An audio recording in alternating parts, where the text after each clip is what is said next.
not going to let that one slide. I have faith in the voters in Oregon. They're going to pass that, and they're going to have labels on their crops, their GMO crops.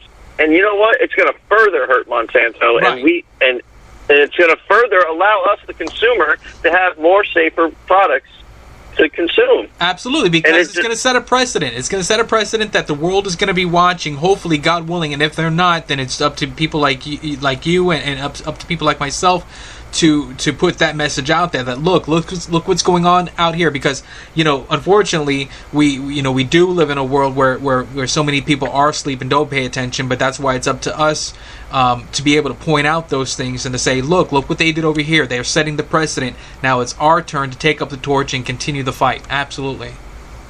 Yeah, I tell you what, a lot of people are not aware of what really is going on behind the scenes, mm-hmm. that dictates, the policies being made, and so I can't blame those people, but the people that know it and they still go along with the system, right? I do have a problem with. Right. I do have a problem with absolutely, that. Absolutely. Yeah. The ones that are smart enough and don't realize it and don't make that, we need those people on our side. And they need to get on board, man. Yeah, absolutely. They really. So it's funny. It's exactly along the same lines as what the comment that I make in regards to politicians, especially the last two presidents that we had in regards to Bush versus Obama. Look, as far as I'm concerned, both horrible. One Republican, one Democrat. The difference, however, is that you have Bush, who was a moron. Now, you can only blame Bush so much because he was a moron. He was easily led. Now, Obama, however, obviously very smart, very intelligent, which makes him far more dangerous, which hence makes him evil. Because the difference between the two is that Obama knows better. I look at Bush like a child. He was he's borderline retarded. Bottom line. Yeah. Sorry for the political incorrectness here, but he's borderline retarded. When you take a retarded little kid and you point them in the direction you want them to go, they're going to go because they're freaking retarded. Obama, however, he's smart, he knows better, that makes him evil. You see what I'm saying? Oh, yeah. I mean, I'll tell you right now, see, it's undeniable that Bush and his Vice President Cheney and the people that ran his administration, I mean, they were all sociopaths. Right. And the decisions they made showed that. And then the events that occurred under their watch, 9/11, showed that. But Obama is the biggest wolves in sheep's clothing we've ever seen, man. And this is coming from someone who voted for this guy twice. So, I mean, I can admit when I was wrong. I definitely shouldn't have voted for him. I should have voted for Mickey Mouse before I voted for this guy. And thank you so much for your bravery to say that, admit that, and I wish that more people would be willing to admit that. And you do see it, you do see it here and there, but I really do commend you for having the bravery to stand up and admit that, because that's a huge thing and a problem that we have in our society. And the reason why certain things continue down the way that they do is out and out pride. Sometimes it's not even ignorance. Sometimes it's not even the whole sheeple, in air quotes, mentality. A lot of times it's just blatant, disgusting pride. Is that people just don't want to admit that they're wrong, and they'll continue down that suicidal line to just go over the cliff and take everybody with them out of flat out pride because they don't want to admit that they were wrong. It's disgusting. It is. I really don't have any patience for that. Right. In fact, that I agree. I think pride and ego, and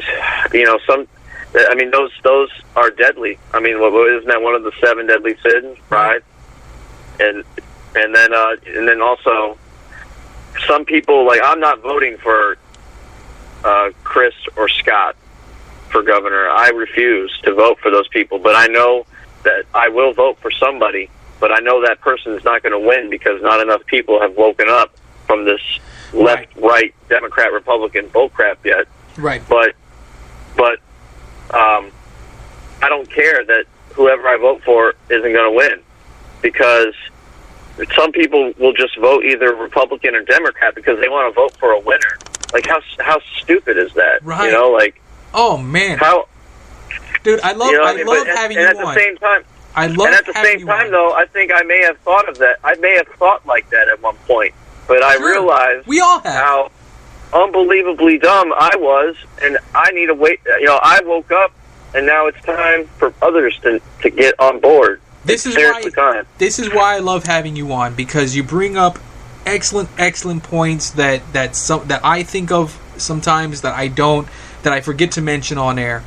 But that's such a great point. It doesn't matter if you vote for somebody that, like some people will say, oh, well, yeah, go ahead and vote, independent, or go ahead and vote libertarian and throw away your vote. It doesn't matter. Because here's two things. Here's one point, is that A, regardless of whether or not I vote Republican or Democrat, it still doesn't matter. That's what you fail to see. Yeah, if I vote Libertarian and Libertarian may not get in office, and it doesn't matter. But you know what? If I vote Republican or Democrat, it's still not going to matter, because you're still voting for the same side of two coins. You know what I'm saying? Exactly. So it doesn't matter. Or not. I'm sorry. You're voting for two sides of the same coin, rather, is what I meant to say. So either way, it doesn't matter. But the bigger point is that you're sending a message. You're sending a message to the status quo. You're sending a message to the powers that be that, no, I'm not going to buy into your system. I don't believe in your system. I see you. I know that your system is a joke. I see what you are.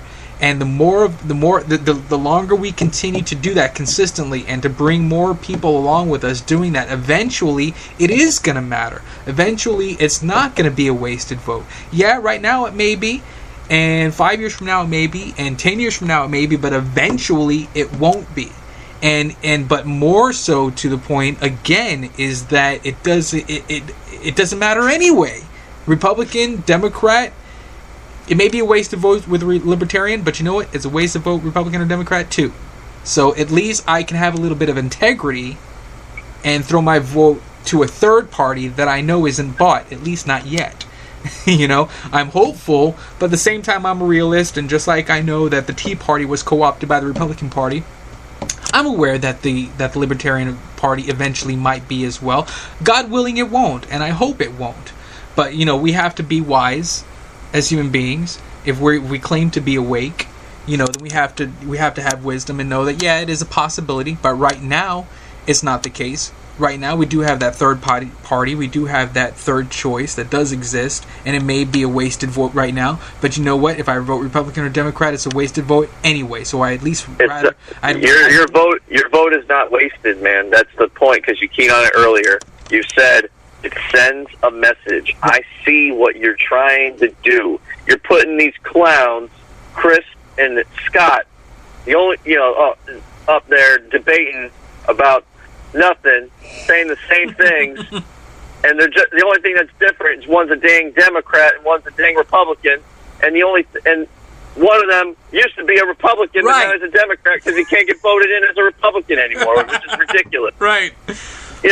So it's not a wasted vote. You see the nonsense that is, our governor race is a perfect example of how nonsensical Republican-Democrat paradigm is. It is like the prime example of how nonsensical it is. Yeah. The whole Chris Scott thing. What am I going to do? Sit here and vote for Rick Scott, some guy who committed $300 million worth of Medicare fraud and got away with it? And I don't know if you ever heard Rick Scott talk. The dude's, all he talks about is jobs. I don't think he can talk about anything else but jobs. And then Chris, this guy who was a governor before, was a Republican, became an independent because he lost the primary for Senate. And then, now I'm a Democrat because I can't win as an independent for governor. So, why didn't you just stay an independent? Why are you a Democrat? It's a joke. Right. So I won't vote. He can't, for because he fell for the false left-right paradigm, and he realized that if he wanted to be able to maintain some kind of office, he would have to play ball. So that's he's important. Playing ball, but hey, I'm not going to play ball with you, man. Right. Amen. Yeah, that's why it's so important. And I wish that other people would get. I